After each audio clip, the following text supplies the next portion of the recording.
I decided that it was time for me to participate in a game jam. I've seen so many other people do it, so I thought that I might as well experience it for myself. GMTK Game Jam was just around the corner. It's one of the most popular game jams out there, even more popular than the servers can handle. I knew that I could count on people playing my game. I was really stressed out, but then the hour came, and the theme was... well, that's just amazing. Such a cool theme. That's what I thought before sitting for 3 hours straight without any clue for a game. I even considered leaving the jam prematurely. That would have been a mistake though. I still had 45 hours out of the 48 I was given. There was only one feasible idea that came to mind. What if you play a platformer, but you are the platforms? Then the player would have to construct a path for the character to jump through. I made a rough sketch of what I had. Seemed like it wouldn't go anywhere. That's all I had. Eventually though, I had to do it. Next day, I started working on the project. Firstly, I focused on the character. I was trying to make sure that the movement was done properly, and that's basically where most of the first 24 hours went. I wasn't even focusing on the visual aspect for now, so there were no distractions. After I implemented turning, I thought I was done with the movement. That's foreshadowing. Then I made a platform which followed the cursor. I wanted it to stick to a grid. However, I didn't know how to make a grid. And I still don't. I just rounded the position to the nearest integers and moved the whole level so it would fit. Having finished the placement and removal of standard platforms, I attempted the other two types. What I had in mind was that one platform, the orange one, would make the character go faster to travel greater distances after jumping. The second, green, would be sticky, so instead of making the character a bit slower, it would also prevent them from jumping, so they would fall down. Then I made some placeholder UI to select the three platform types.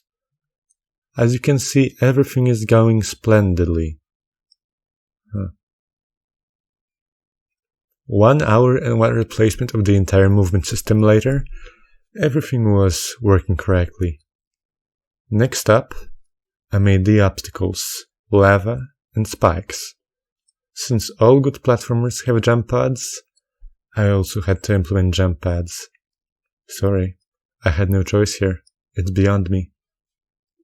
I created a fan that would either slow down or speed up the character depending on which way they're facing. I had tons of problems with something so trivial, and I didn't even fix all of them by the end of the jam. Instead, I just changed the level so no one would notice. I mean, you can just pretend for the time being that it's a fan and that it's spinning or whatever fans do.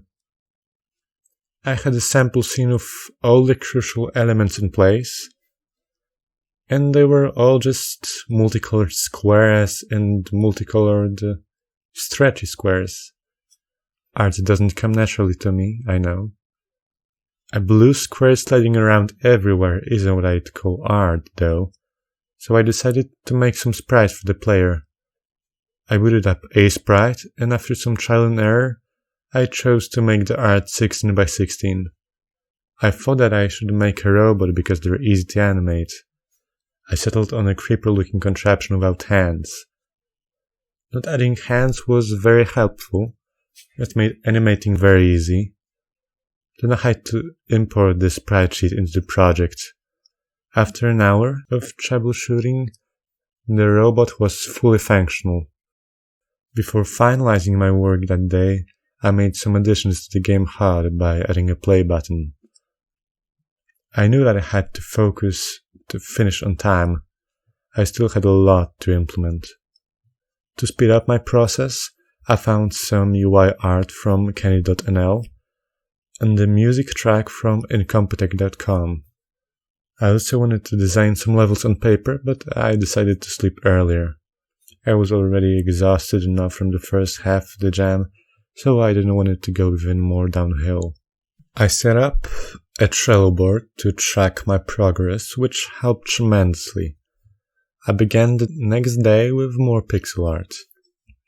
I needed some tiles to cover the environment. Then I used the pixel art UI from Kenny for the HUD buttons to stand out. I also used them a bit later down the line. After that, I made the visuals for the platforms.